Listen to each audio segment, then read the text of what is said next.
Yo, There he is. bro, sorry, I was on your page. I specifically texted you saying on the Soccer Cooligans Instagram. Dude, that's the problem with texting is sometimes I don't read, like I don't read it. Like I see it, but it just doesn't stick. Yes. Before you got here, I was just explaining that you're not the best, with text stuff or apparently reading text. Or business, education, finance. The list goes on. Okay, look at that. You have like a weird reverse resume. Like anything on there is the things you don't know about. Pretty much. Working on the green card right now. Woo, tough. Hope I get it soon. Really do. Crossing the border, American border. Oh, not the best. There's something up with those TSA guys. I don't know what it is. They all got shitty haircuts. They all look like Buzz, the older brother from Home Alone, and they're always yelling at you behind glass. Why are you coming to the country? I'm here to do dick jokes. I don't know what to tell you right now. I went to Italy last summer. Easiest entrance to a country of all time, okay? First of all, their TSA guy, frosted tips. He looked like he was an NSYNC in '98. And he's standing all sexy, nipples are coming out. I'm like, I think I want to this guy. I don't even know what's going on. I'm crossing a border. I'm questioning my sexuality. I don't know what's going on. This Fabio TSA is standing like this, and I swear to God, he goes, "What brings you to Italy?" And I swear to God, I go, "The pasta." And he goes, get in. That's all it took. I go, holy shit, it's gnocchi if you care. If you cared, buddy. All right, Alex, dude, I haven't seen you in a while, man. How you been? I think I'm okay. Okay. I'm losing it though, dude. Holy shit, there's nothing to do. Yeah, are you in New York? Where are you? Man, I'm in the Bronx. No, I went to my girlfriend's family's house in Georgia. Okay. Yeah. All right. I'm here for 2 weeks, but we're gonna leave Saturday. But it's just nice to be not in the city for a little bit and just see how it is in another place dealing. I get it. Yeah. Let's give a proper introduction. Alex, I've known you for, I don't even know how long. How long have you, when did you move to New York, to do stand-up and stuff? Like 6 years ago, but I met you before that. I met you in Toronto. Okay, yeah. I did go to Toronto, and for some reason, I don't remember meeting you there. I don't know why. I thought I met you in Toronto. Or maybe I'm getting my timeline. It's pretty likely. I went there because my brother was playing in a handball tournament, and I remember I stayed at a Four Seasons. I stayed at the Four Seasons in Toronto. What's the street that starts with a Y? Yonge Street. Yonge Street, yeah. It's like Yonge, or it's spelled in a different way or something. Y-O-N-G-E. Yeah, I used to live on that street. Yeah, I was like, I couldn't believe I was at a Four Seasons. It was just like, in Toronto, obviously, I have a different view of what Toronto is like because I was in the fanciest place, and I was staying at the same hotel as Quincy Jones. I remember sitting next to Quincy Jones while he was like talking to two girls that were 50 years younger than him. It was crazy. What the fuck? Anyway. I've been in Toronto my whole fucking life. You lived it up more in a day than my whole fucking life. I don't even know what the fuck handball is. But you see in all the courts in New York, the big wall of people smacking a ball to the wall. There's my brother tournaments for that shit? Yeah, they're all over the world. My brother, he plays professionally. But this is not about handball. We'll get to that in a moment. Alex is a hilarious comic. Obviously, you have toured everywhere. Canada, you're everywhere. You're just a hilarious dude. But you play on Cooligans FC, and you are one of these guys. You were like, yo, I heard you have a team going. I want to play. I was like, sure. I'm like, do you know how to? Do you play? It doesn't matter. I'm trying to gauge the level of like a lot of comics, and some people are like, yeah, I'm alright. Well, I played in high school, and you even before you started playing, you got to like the first game. You're like, oh boy, I'm a bit hungover. Let's see what happens here. But then you start playing. I'm like, yo, who is this Italian regista? This dude is a baller. How did you start playing? How did you get into the game? Bro, I used to be actually good in soccer. Fuck, believe it or not. When you guys met me, I was out of shape, and I can't use my left. I still can't use my left. I'm so pissed. I was just starting to get good with my left foot, and then I quit because I'm a stupid fuck. But I started playing soccer when I was 4. My parents are like from Italy, so they made me play soccer. They weren't like, you're not playing baseball or whatever the rest of the other Canadian kids do in the summer. You play hockey in the winter and you play soccer in the summer, and that's just the way it's going to be. So I was just always, pretty good at soccer, and then I just started playing like rep, and I started playing like provincial, and I never made it. I never actually got an opportunity to try to play for the national team, but I definitely played provincial and stuff, and I even got offered some scholarships, but I was just so bad in school. Whoa. Yeah. I just never went to class. Like, I never was really – I was good when I went.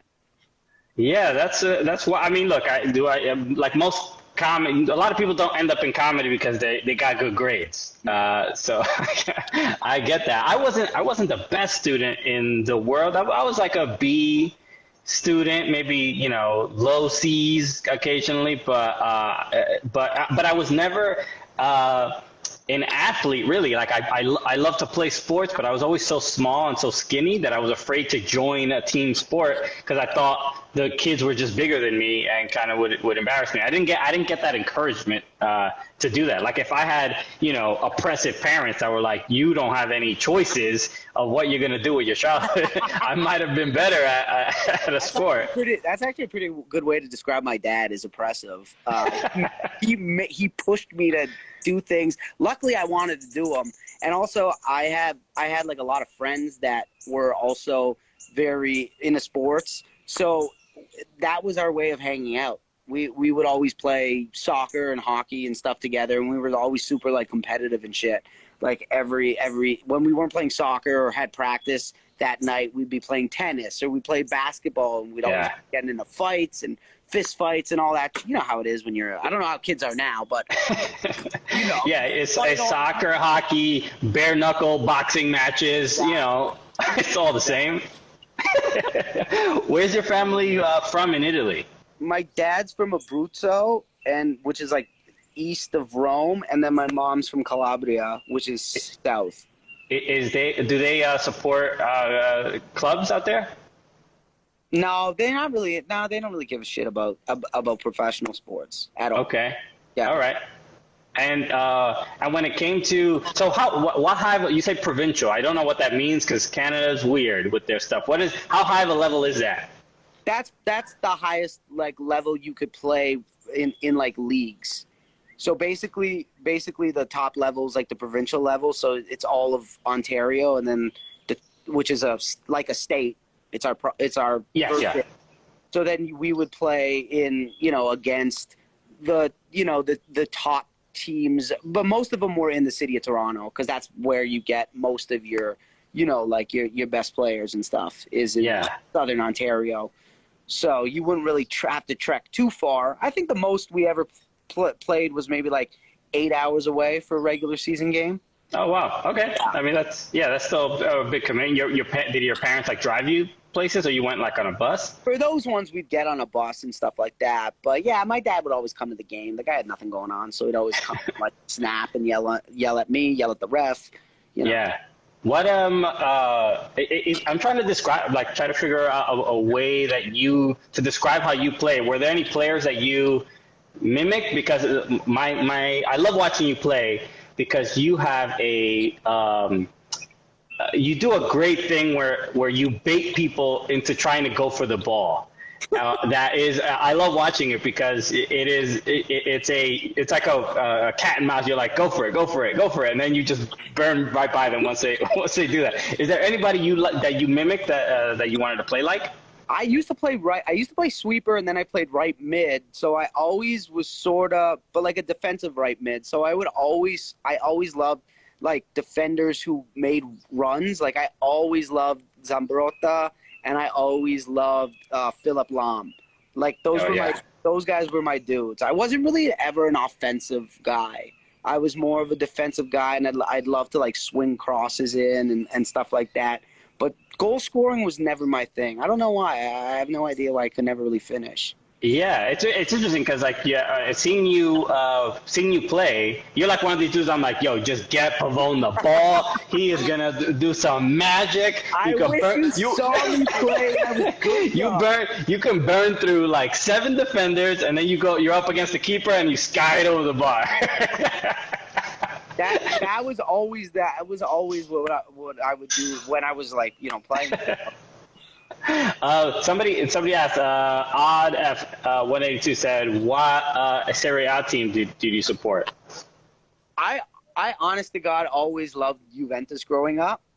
I mean, I love Del Piero and stuff. So, and then obviously Zambrotta and stuff like that. But recently, I honest to God, I love Napoli. I love Napoli. Okay. I love Insegna and I love Politano. They're just little Italian guys who run fast.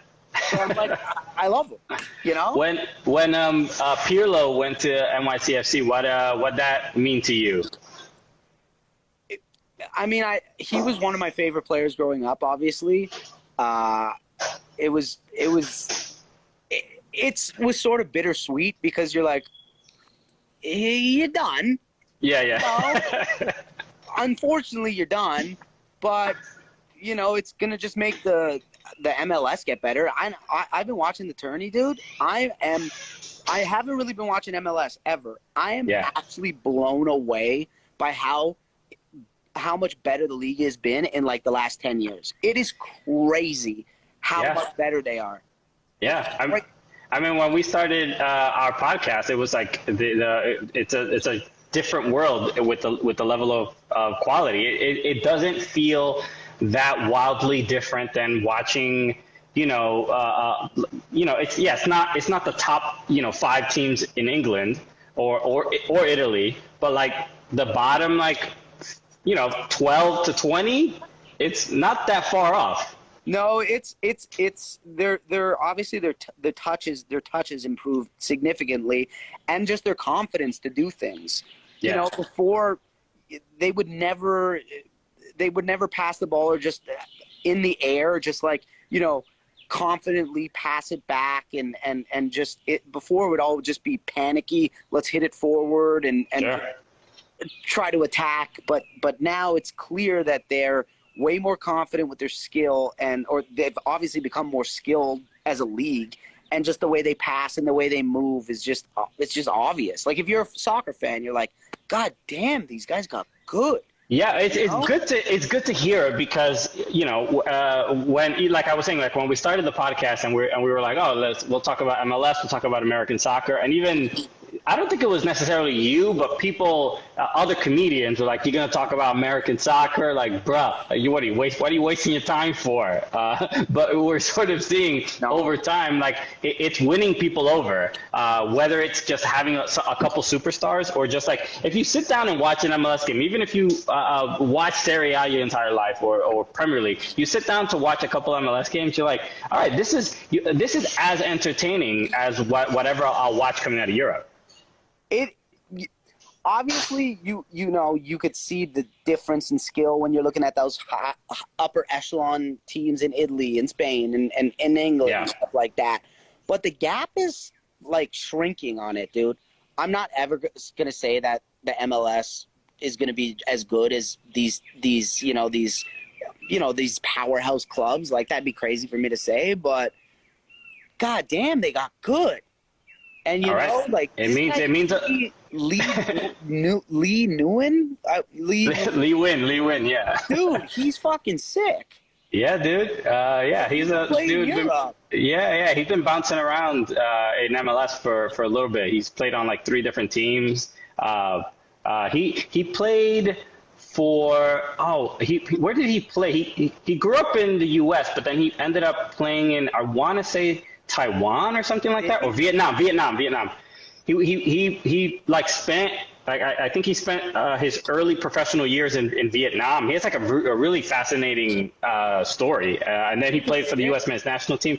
Yeah, Lee Nguyen is. Yeah. Okay. Lee Nguyen is great. He has a great story. I was thinking he was just like a run of the mill guy who just was playing like very good last night. No, he's good. Okay. He's a bit older. He's not going to probably make it. He's probably not going to get another call up to the national team, but it's still, he still has a lot to offer in MLS. I thought that kid yesterday who scored the first goal was good. They took him out, but Juan Agudelo. No, he's a white kid. Oh, who scored? Chris Mueller for Orlando. He's so good. Yeah, dude, he's great. His touch was phenomenal. Yeah, he's he was this is like his third year, and he's just been. People think he's probably going to get a call up to the national team, or he might not even be in MLS very long. He might end up going to Europe or something like that. He's that good. He just looks like your prototypical like American soccer player who's just going to chest the ball and kick it up and run and just be better than you with brute strength. And then he has finesse and skill and they call him Cash Money Mueller. That's what they call him. He's dope. Yeah, he's great. All right, cool. There's a lot of guys like that. Yeah, dude. All right, I'm glad you're watching, man. I know a lot of people, again, they sleep on MLS, but it's growing, and it's and look, as far as right now, it's the only men's soccer you're gonna watch in the U.S. So you can't complain too much. So the other thing I wanted to ask you about was. You texted me the other day. You're like, yo, when is the league coming back? I'm trying to play. I'm losing my mind. How are you holding up during the quarantine without soccer? And how long from when you started playing with us, which was probably like 3 years ago, 2-3 years ago, how long was the gap from when, did you stop playing soccer for a long time? Yeah, it probably was 8 years, 10 years. Whoa. Something like that, dude. Yeah, I hadn't played for a while, man. I was just doing comedy like an idiot. And then I was just fucking around. You know how it is. You do comedy and just start dedicating your life to that, and your friends are playing men's league and stuff, and you're like, yo, I can't come to this game. I got to do this. I got to shows and shit like that. And then time flies. Yeah. And then the next thing you know, it's been 10 years. And you're like, oh, fuck. And then you go to kick a soccer ball after 10 years, and you think you're 22, and then your hamstring goes out on you. And you're like, well, okay. I'm glad I took 2 buses to Brooklyn to tear my calf. Well, you don't look like you've lost. I didn't see you 10 years ago. I was so much better, man. Like, I get so frustrated when I play because I try to do things that I used to be able to do, and then I can't, and then I butcher it, and I get so mad at myself. Yeah. And then I'm like kicking the ball. Bro, I practiced. Like when the season's going on, I get a ball and I like kick it against my wall. Yeah. I'm a fucking grown man practicing during the day. People are like, why isn't this guy at work? I'm like, I'm a loser. I feel like a loser. But yeah. One of my favorite moments when we were playing, we play in the league NYC Footy. If people don't know, it's a great, we play at Brooklyn Bridge Park, which is, honestly, one of the most gorgeous soccer fields, I would say, argue in the country. It's really beautiful. Yeah. But one of my favorite moments was when there was a ball that you crossed to me, and I headed it, but I hit the post. You remember this? Was that like one of the first games? Yeah, it was early on. But it was just like a perfect cross, and I was just like I'm like, yo, I saw the ball in the air. I'm like, yo, this is mine. I was so happy, and I got up and cracked it. And then it hit the post. I couldn't have been more upset because it's nearly impossible to get an opportunity that like open and I headed it cleanly, and that was just like every time you have the ball, I'm like, all right, I gotta position myself somewhere because the ball could be coming. Bro, it's hilarious playing with a lot of people. I don't think they know how to. They don't watch it or they never played. So it's just like the basic positioning of like where to go when another person has the ball, like to open up or like find a lane where I could give you the ball or get square or just show angles. They're just that lack of that knowledge. And then it's men's league. Like, you don't want to get mad. I'm not mad ever. But there is like, the competitive thing in me where I'm like, fucking open up. Fucking make the run. What are you doing? You're literally standing in front of a person. what do you want me to do? Yeah, dude. Put it through their fucking chest? And you're like, you don't want to yell at this person. You don't know them. You're playing men's league. It's just for fun, and it is for fun. But, you know, I have a good time just fucking going out there and running. Yeah, I think it's as far as the team that we have. I mean, look, we have fun out there. Do we win? We have a great time. That's the whole point, right? But I think the idea. I think of look, it's difficult to get comedians to schedules on point to be able to do anything like that. But soccer in itself is just like there's so few of us that play, and play to a level that is like competent. So but I think the team we have over time, we're like finding that chemistry. They are, and it's cool too to see some people get better just knowing where to go. Yeah, I mean, look, I didn't start playing.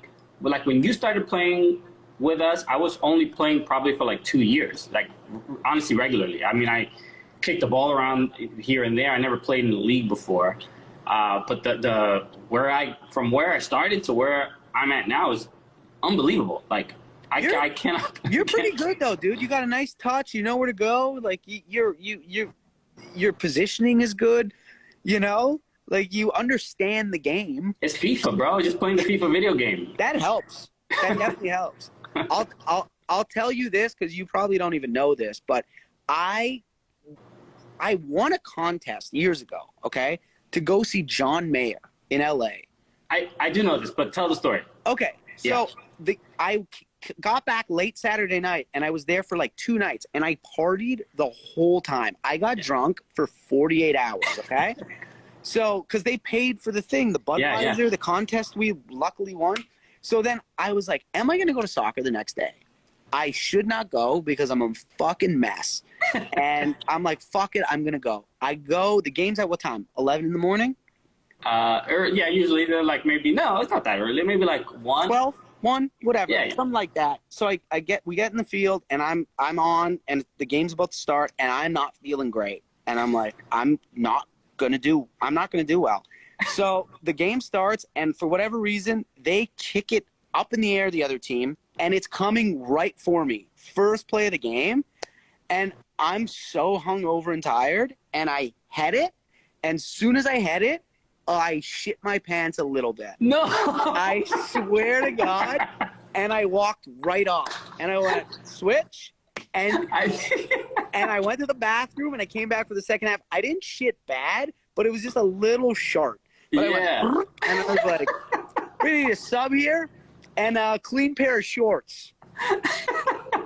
That part I did not know. That's so funny. I didn't want to let anybody know on the team that I shit my pants. Yeah, it's nobody's business. That's hilarious. Can I tell you my John Mayer story? I don't know if I've told you this. Please. My ex-girlfriend was obsessed with John Mayer. Loved John Mayer. And one day, this was her birthday, we went to a bar in Soho, and we're sitting at this table at Spring Lounge in Soho, Spring Lounge. We're sitting at this table, and then like a group of like 3-4 people sit next to us, and there's one dude who's just like, I think he was like wearing a hat and it kind of had a long beard. And then I look over, and it was John Mayer. Remember his phase when he had the scraggly phase? I'm not even a big fan, but I know I know 3 songs. Yeah. Yeah.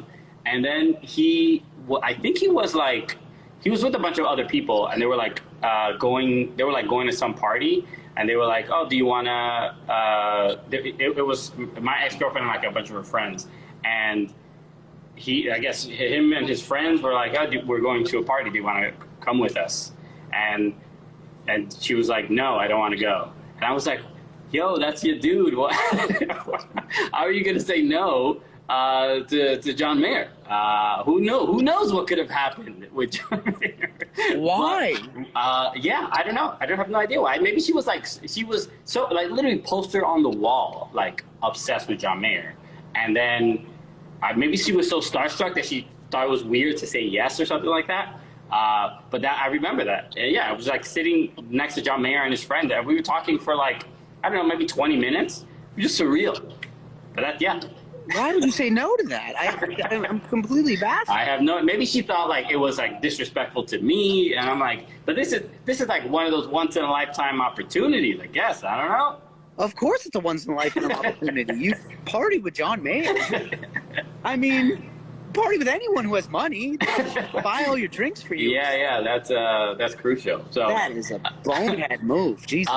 So the other thing, what's going on? How are you holding up without comedy? What are you doing?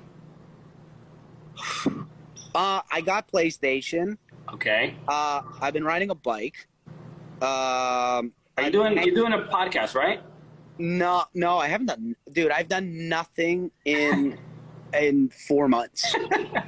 I honestly play PlayStation. I ride a bike, and I sit on a corner with like the people in my neighborhood. It's honestly like it's like 1996 all over again. Honest to God, it's fully the 90s. I have to ask my girlfriend. I'm like, can I go outside? And she's like, yeah, but please. Yeah. I'm just like, stay home watching Martin reruns. Dude, I love Martin though. I thought the other night it was so good. What a good show. Oh my God. But no, dude, it's surreal. I mean, I've gotten used to it now, doing nothing. But fuck, dude, it's just tough. You know, it's tough for everybody. So obviously, I'm not like trying to like sit here and say that shit's bad for me. Like, but it's weird because you're in Georgia right now when you could be in Canada where it's much safer. My girlfriend's parents live out here, right? And she wanted to go see her mom because her mom had like a week off work and stuff like that, which is cool. But, you know, soon as New York is starting to get amazing and then the South gets bad, she's like, shall we? And I'm like, why not? I don't, you know? And then we're like in North Carolina and I'm like, things are bad here. Like, I had no... You know, it's just like the closer we get to Florida, it seems to be the worse it is. What's going on? So, oh man, well, I'm just trying to stay sane like everybody else. Yeah, dude. Look, stay safe. I think soccer is coming back hopefully in September. As far as like where New York will allow like outdoor sports and stuff like that. Okay. I don't know if we're gonna have to play with. Masks. Bubbles, masks. They literally all do those bubble games where you crash into each other. I mean, that would be amazing. But that's how much soccer is the only thing I'm willing to risk getting fucking COVID for. That's how much I miss it. I played one game. Okay. At Astoria Park. They were playing. My girlfriend got so mad at me because she's really, really like, what's the word? I guess like very paranoid about the shit, right? Yeah. Like, to the extremes. And it was actually a week before we were going to come here, so she fucking snapped. But I went to the park, and then I was going to just dribble the ball, and then they started playing a game, and it was kids. They were like 17 years old, 18, and they were good. And they were like, yo, you want to run with us? And I was like, fuck these kids. I was like, they think they're good. Fuck them. And they were good. My legs were killing me after, but they, I was holding my own, but I was still like, I'm like, if I got into shape, I fucking worked out 5 months and I came back, I'd fuck these kids up. That was my goal for like 2 days. I'm like, I'll just train and I'll fuck those kids up. I have no long-term goals except eating a bunch of kids. All your plans are revenge based. They are all revenge based. I watched that last Dance documentary and I was like, fuck these kids. They fucking disrespected me. Oh man, look, I think with the information that we have now, and the solace I get is like doing things outdoors is the safest, right? If we were playing like indoor basketball, that would be wildly dangerous. Yes.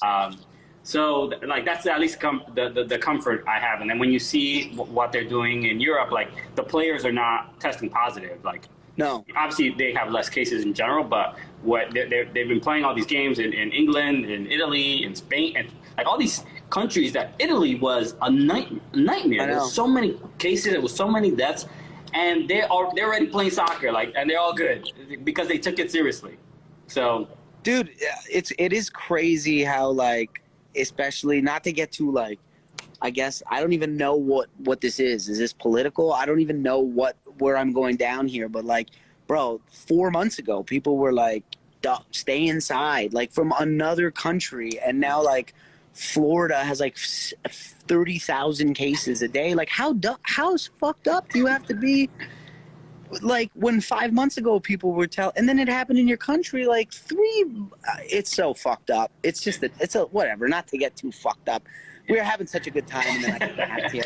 No, man. Look, I gotta just wear a mask, stay home, stay safe, whatever, man. Whatever. I get mad at people who don't wear masks because they are preventing me from playing soccer sooner. That's really what it's about. Why? I mean, I don't want to wear a mask either. No one wants to do it. No one's jacked up to put it on. Put it on so I can go kick the ball around with Pavone. Leave me alone. You can take it down while you walk, but then when you go inside, put it on. Exactly, dude. Well, bro, thank you so much for doing this, buddy. man. Where can obviously follow Alex on Instagram? Hit his name right there. And please follow me. I'm struggling, and that's it. I don't have anything else. I got rid of Twitter. I couldn't deal with that anymore. Yeah, I was looking for your Twitter, and I'm like, yo, what happened here? I was just on it early on in the pandemic, and I was watching people fight. I was watching two men fight online, and they both had like 78 followers. And I was like, what am I doing? And I'm like, one guy had a picture of his kid, and I'm like, oh, why aren't you playing with your kid? I logged right off then and there. I was like, fuck That's this. Fair, dude. Yeah, that's fair. All right, man. Alex, Pavone, thank you so much. Thank you, man. For hanging out, man. I appreciate it. All right. Hopefully I'll see you in September. I hope so. Hopefully sooner. And who's going to win tonight? Who's playing? Montreal against who? Oh, well, I don't know. I have to look at the schedule. Who is playing? Is Henry the coach? Henry is the coach. That's wicked. Okay, well, even though I'm supposed to hate Montreal, I'm going to cheer for them. Yeah. They are playing. Let me look at it right now. They are playing. Why don't I see it? I don't see it. I don't know who they're playing. So maybe somebody there. Let me whatever. But yes, they are playing tonight. Yeah, watch MLS is back. It's been dope. So all right, Pavone, thank you so much, man. See you, buddy. Thank you. Take care. Peace.